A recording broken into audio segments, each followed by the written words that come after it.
можем познакомиться с темой о самозанятости, тонкости и лайфхаки самозанятости. Появление новых нестандартных форм занятости – вынужденная необходимость адаптации человека к меняющимся условиям рынка труда. Одной из таких форм занятости, позволяющей человеку реализовать свой творческий потенциал, является самозанятость. Самозанятые – это физические лица, получающие доход от трудовой деятельности, при осуществлении которой они не имеют работодателя и не привлекают наемных работников по трудовым договорам. Самозанятость – это занятость, в которой вознаграждение напрямую зависит от доходов или потенциальных доходов, полученных от произведенных товаров и услуг. Вот завтра вы получите информдосье по сайтам о самозанятости. Один из самых, в общем-то, актуальных сайтов нашей республики – это уполномоченный по защите прав предпринимателей в Чувашской республике. И самый руководитель у нас именно этого учреждения и вот этой работы – это Рыбаков Александр Николаевич. Вот сейчас мы с ним познакомимся. Если у вас будут вопросы, пожалуйста, уважаемые коллеги, вы или пишите в чате, или можете задавать. Да. Добрый день. Рад приветствовать всех, кто нашел время сегодня познакомиться с этим интересным направлением. Значит, я думаю, что уже многие читали и слышали, а кто-то уже, наверное, зарегистрировался. Но, тем не менее, те, кто не мог подойти или просто был занят, вы им передадите эту информацию родственникам, друзьям, знакомым. С чего начнем? Этот налоговый режим, он новый. Он сделан для того, чтобы вовлечь людей в свою профессиональную деятельность. До начала мероприятия я проанализировал интересные кейсы в других регионах и пришел к выводу о том, что наиболее активно люди, которые работают где-то, например, вы, работая в библиотечной системе или там в каких-то госучреждениях, можете зарегистрироваться через телефон самозанятым и получать дополнительный доход. Причем важность заключается в том, что вы не обязаны сдавать бухгалтерскую или налоговую отчетность. Что нужно делать для этого? Вы заходите в ваш смартфон, в Google Play или App Store, закачиваете приложение «Мой налог» или просите помочь системного администратора вам это сделать. В общем-то, ставите фотографию свою туда, дальше указываете номер карточки, Сберкарта, например, куда будут поступать платежи. Ну, к примеру, вы оказываете репетиторские услуги. Причем это делаете через интернет, находясь в какой-нибудь деревне. Ну, к примеру, Старых-Тенгешев. То есть у вас есть какие-то знания по психологии, скажем так, или вы, например, вышиваете или еще что-то. То есть вы оказываете через интернет какую-то услугу, вам нужно получить платеж. Человек может вам отправить платеж как самозанятому. Причем, если человек отправляет вам физлицо, то налог автоматически удерживается 4%, если юрлицо, то 6%. Почему это выгодно? Часто бывает, что предприниматели сами ищут организацию или самозанятого, кому можно официально отправить такой платеж. Я знаю некоторых людей в Чебоксарах, у которых уже есть фирмы, но тем не менее они зарегистрировались через телефон как самозанятые, чтобы сдавать квартиру. Это делают иногда и государственные, и муниципальные служащие, закон этого не запрещает. Вот. Этот налоговый режим будет действовать 10 лет, и ставка налогов не изменится точно в ближайшее время. Я посмотрел рейтинг наиболее, скажем так, популярных, что ли, видов деятельности и пришел к выводу о том, что в Чувашии наиболее развиты перевозки, услуги такси. Например, если у вас есть автомобиль или свободное время, вы на выходных можете, в общем-то, на своем автомобиле подрабатывать. Заходите в Яндекс.Про, анкету заполняете, в общем, пишите статус самозанятый и начинаете работать. Вот. Ну и, соответственно, фирма или агрегатор перечисляет вам, если вы выполняете 25 или 30 заказов, ну, например, в Чебоксарах, вы получаете 5000 рублей. Вот пример, ну, это один из примеров, как это работает в Чебоксарах. В районах, в принципе, наверное, то же самое, просто количество поездок, наверное, будет меньше или расстояние. Вот. 5000 в сутки. Так, теперь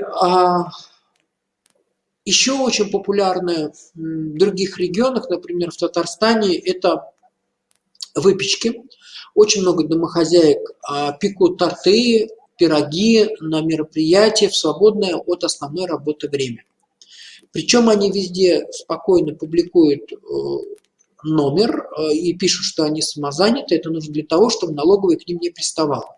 Потому что рано или поздно сосед или еще кто-то может пожаловаться, и, соответственно, все ваши платежи, которые приходили на карточку, могут быть признаны, значит, доходом, с которого не было уплачено НДФЛ. И вот чтобы подстраховаться, лучше зарегистрироваться самозанятым, то есть вы попробовали, то есть несколько раз в месяц вам точно платит кто-то за какие-то услуги, и, в общем-то, вы приняли решение, что если у меня доход до 2 миллиона 400 в год, то я вполне могу без найма работников получать платежи. Что еще делают в Чебоксарах? В Чебоксарах в основном регистрируются самозанятыми женщины, значит, которые ведут деятельность в сфере, как мы говорим, бьюти-услуг. Это салоны красоты различные. Они, как правило, арендуют кресла в какой-нибудь парикмахерской и ведут деятельность, например, ногти там, например, ноги, в общем-то, красят брови и так далее. У меня есть несколько таких знакомых. Они делают это по графику, чередуясь 2 через 2. Я спрашиваю, какой доход, она мне говорит примерно 2-2,5 тысячи в день. Причем она работает еще параллельно на основной своей работе. Она дизайнер, в общем-то, ну, у нее такой свободный график, но ей нравится вот заниматься этими ногтями. Вот, потому что она говорит, что это очень доходно, все равно несколько человек в день записываются заранее, они придут, они все равно заплатят. Вот. Что еще нужно знать? Вам нужно знать о том, что самозанятый не формирует вашу пенсию. Поэтому, даже если у вас автоматически удерживается налог и сдается отчетность, но не формируется так называемый пенсионный балл.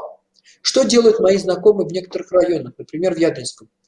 Они находят пенсионера, которому 80 лет, у которого нет опекуна, оформляют опекунство за ним. Вот. Ну и, соответственно, это такой вот лайфхак, значит, 1100 рублей или 1200 рублей получает сам пенсионер, а они, в общем-то, получают пенсионный балл, но они ему помогают по хозяйству, как правило, это делают его родственники, ну, вместе с семьей они помогают. Вот. Так можно осуществлять деятельность примерно 10 лет. Бывает иногда, это женщины в основном лет 50, которые уже работать не хотят, они занимаются ремонтом. У меня есть такие знакомые в Чебоксарах, несколько человек.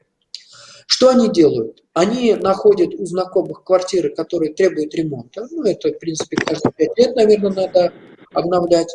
Вот. И, соответственно, они делают ремонт. Иногда они через знакомых выходят на ИП, на организации, например, вот на нашу библиотеку, вижу, по стене пошла трещина, и нужно ее, соответственно, скоро будет красить. Так? Библиотека может перечислить только на какой-то счет, наличными она заплатить не может. И она вот за косметический ремонт вот этого кабинета, например, в скором времени с удовольствием заплатит самозанятому.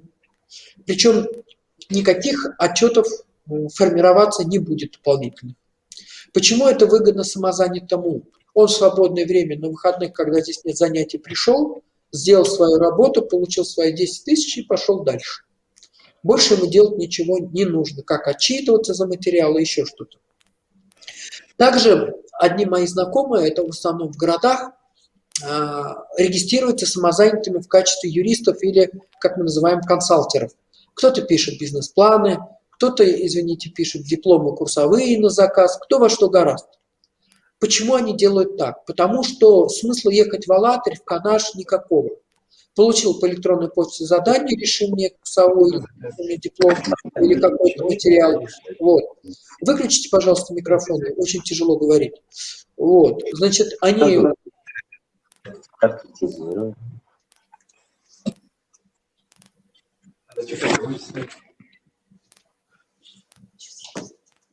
Они, значит, получают вот это задание, выполняют его, получают оплату, Значит, ну, раньше они получали на Сберкарт, а сейчас они получают как самозанятые. Почему? Потому что они этой деятельностью начали заниматься профессионально. То есть, даже если их проверят, или вдруг, если заказчик останется недоволен результатом, он может написать налоговую в отместку. Или еще куда-нибудь. Пенсионный, например. Или будет доказывать о том, что оплаты не было. Вот именно вот эта система, кстати, регистрироваться очень можно через Сбербанк онлайн, у кого есть приложение, или сейчас после семинара можете зайти в Гугле, значит, Сбербанк онлайн, и там выбрать вкладку «Свое дело». Очень интересные примеры там есть. Ну, попробуйте. Я бы рекомендовал вам делать что? Сначала понять, что у вас получается лучше всего, не знаю, преподавание, там, скульптура, может быть, торты печете, может быть, у меня один знакомый даже занимается шиномонтажом. Да, он это делает у себя дома, причем он это делает совершенно легально, работает он один, иногда помогает сын. Весной и осенью он зарабатывает ну, до 100, даже 200 тысяч, потому что в селе очень много машин, у него есть график. Он тоже раньше получал деньги так, скажем так, в руки. Были жалобы, были нарекания по качеству, и вот он решил зарегистрироваться в качестве самозанятого. Мне, говорит, проще с 4 тысяч, со 100 тысяч заплатить 4 тысячи, вот, потому что люди бывают разные. Приезжает ИП, приезжают учредители фирм, все хотят сэкономить, все хотят отправить со своего, ну, какого-то счета. Вот. Кроме этого, что вам нужно еще знать? Самозанятый – это, наверное, для нас важен режим. Почему? Вот глава республики его поддержал в прошлом году, внес на рассмотрение нашего госсовета с целью популяризации предпринимательства в Чувашской республике. Вы знаете, что у нас регион советских времен трудоизбыточный. У нас очень много людей, которые работают за пределами Чувашской республики, и одна из задач была сделать так, чтобы люди оставались в республике и занимались тем делом в своей любимой деревне или городе. Вот. Поэтому статус самозанятого поможет вам, в том числе, если вы КФХ или ваши друзья или знакомые, получать и меры поддержки. Кроме грантов по линии сельского хозяйства, самозанятые могут получать микрозаймы до 500 тысяч рублей по ставке от 3% на 3 года. Также они могут получать гарантии поручительства, участвовать в торгах для государственных муниципальных нужд. Я знаю, кстати, одного такого из Батревского района. Он выигрывает торги, нажимает кнопки на портале закупок малого объема и возит молоко, по-моему, нет, не яйца, по-моему, молоко, творог. Он возит молоко, творог, у него есть сертификаты, причем он еще по дороге добирает в Канашском районе, он их возит в детские сады города Чебоксара. Еще один самозанятый у меня есть знакомый, он крутит пельмени. Он их продает в несколько магазинов. Вот. Ну, наверное, надо ответить на вопросы, потому что основные моменты я рассказал, мне важно бы понять, что вам непонятно или что вы хотели бы узнать. Коллеги, если что, давайте или в чате пишите, или задавайте вопросы вот так вот, как вам. Может быть, есть какие-то вопросы, давайте. Вообще в Чувашии примерно 15 тысяч, уже 16 тысяч самозанятых. Непосредственно в Чебоксарах и в республике работают около 12 тысяч. Это много довольно-таки. Я уже говорил, в основном это таксисты, перевозчики, газели, строители, отделочные работы, есть репетиторы, юристы, и сдают квартиры, в том числе мои знакомые госслужащие тоже сдают. Квартира – это очень удобно, заплатил один раз, и не надо думать, что сосед снизу или сверху на тебя пожалуется, что ты сдаешь квартиру. Не родилось вопросов у вас? Нету вопросов? Ну, я надеюсь, что вам было сегодня понятно, о чем мы говорили, в общем-то. Ну, что могу сказать? Жаль, конечно, что тема сегодняшнего выступления вас Да. Ну, можно я Не вот скажу, заинтересовало? если все-таки, допустим, может быть, ваши знакомые, может быть, кто-то из ваших читателей будет вопрос, вот на сайте уполномоченной по защите прав предпринимателей в Чувашской Республике можете обратиться через данный сайт именно к Александру Николаевичу.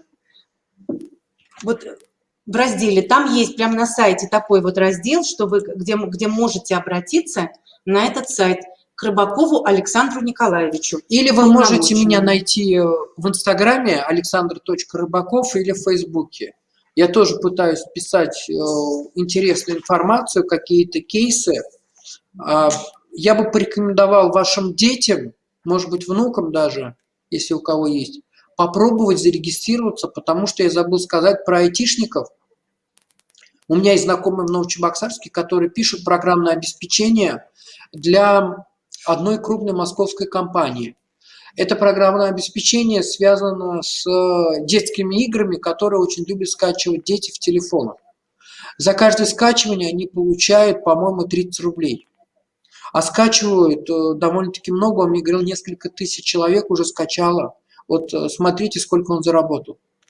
Вот. Он сидит в квартире и разрабатывает вот эти игры. Там всякие прыгалки, стрелялки, догонялки. А в последнее время он разработал, по-моему, какую-то интересную считалку. Вот. Почему это интересно? Дело в том, что Яндекс и другие большие компании, они не будут работать с физическими лицами. Им все равно нужно как-то идентифицировать своего партнера, потому что отправляются денежные средства. И все это автоматизируется. Вот. А вам, например, если вы обратитесь к самозанятому, к юристу, он сможет вам через свое приложение выдать чек. Иногда это важно, если вы выиграете суд, вы захотите возместить с проигравшей стороны, значит, расходы на того юриста самозанятого, к которому вы обратились. Поэтому все чеки в приложении «Мой налог», они тоже сохраняются и формируются. Ну что ж, уважаемые коллеги, если нет вопросов, тогда мы отключаемся. Но будут вопросы. Я вам еще раз напомню, что вот через сайт вы можете обратиться уполномоченный по защите прав предпринимателей, или в соцсети, в Инстаграм, как в крайнем сказал случае, Александр если Николаевич. может быть неудобно или не хочется, чтобы коллеги слышали, вы запишите наш телефон 64 22 63. Можете нам позвонить сегодня, мои помощники запишут вас, я обычно перезваниваю сам, значит, в течение дня. В соцсетях я, как правило, отвечаю быстрее. Но, как правило, в основном всех интересуют деньги, льготные займы. Причем у меня некоторые знакомые брали как самозанятые на покупку квартиры своим детям. Даже такие случаи я знаю. Потому что деньги для самозанятых очень дешевые, поскольку в банках они дорогие от 12%, поэтому смысл этим заниматься есть. Еще раз говорю, никуда ходить не надо. Через телефон зарегистрировался и вперед. Если есть хобби у вас, если вы знаток или эксперт в каком-то деле, нумизмат, не знаю, читаете хорошо лекции, убеждаете, курсы какие-то проводите, рисуете, все, что вы делаете своими руками, поставил веб-камеру и вперед. Чем больше будет просмотров в YouTube, тем больше рекламодателей выйдут на вас, чтобы поставить свою рекламу. Вы будете получать процент. Процент, я еще раз говорю, вы будете получать на карточку, которая привязана в качестве самозанятых. Вот у меня один знакомый делает так. Но если тогда вопросов нету, мы с вами прощаемся на сегодня. Да. Так? Тогда. Да? Коллеги, нет вопросов? Или кто-то хочет выступить, сказать? Есть какие-нибудь вопросы? Нет. Ладно. Тогда. Ага, пока вопросов нет. Ну, подумайте, телефон я оставил. Передайте информацию своим знакомым, передайте читателям, которые приходят, которых вы наверняка знаете, может быть, те же самые таксисты, какие-то там... Перевозчики, да. Но ремонтники. самое главное, обращайте внимание на тех людей, например, там в Шумерлих, или в Читаях, или в Аликово, пусть будет в Ядрине, те, которые уже зарегистрировались, вот я в Ядрине знаю нескольких, доход у них увеличился. 4% налогов – это немного. Если вы были бы ИП, у вас было бы 32 тысячи в год. Вот. Причем, если ты не работал и прибыль не получил, налог платить все равно надо. Поэтому здесь что я вам могу сказать? Будьте любопытными, пытайтесь, ищите, как бы ресурсы финансовые глава республики выделил на поддержку самозанятых. Некоторые, кстати, выезжают, участвуют в выставках. Одна моя знакомая вышивает, кстати, и в Батрево мы были. Она поставила оверлок, она обшивает в национальном стиле детишек, классы. Плюс там по мусульманской тематике она тоже различные скатерти и прочее выпускает. Сейчас еще 2-3 человек тоже в качестве самозанятых рядом с собой посадила. В общем, дело пошло в город. Или в YouTube посмотрите, наберите самозанятые, там печь торты, самозанятый репетитор, самозанятый видео снимать, свадьбы проводить. Все, что вы делаете своими руками. Все, да? Да. Все, уважаемые коллеги. Тогда всего вам доброго. Спасибо за то, что вы приняли участие. Но если будут вопросы, у вас есть теперь возможность, куда обратиться. Да, берегите себя, вакцинируйтесь. Холодно, одевайтесь теплее. Счастливо. До встречи.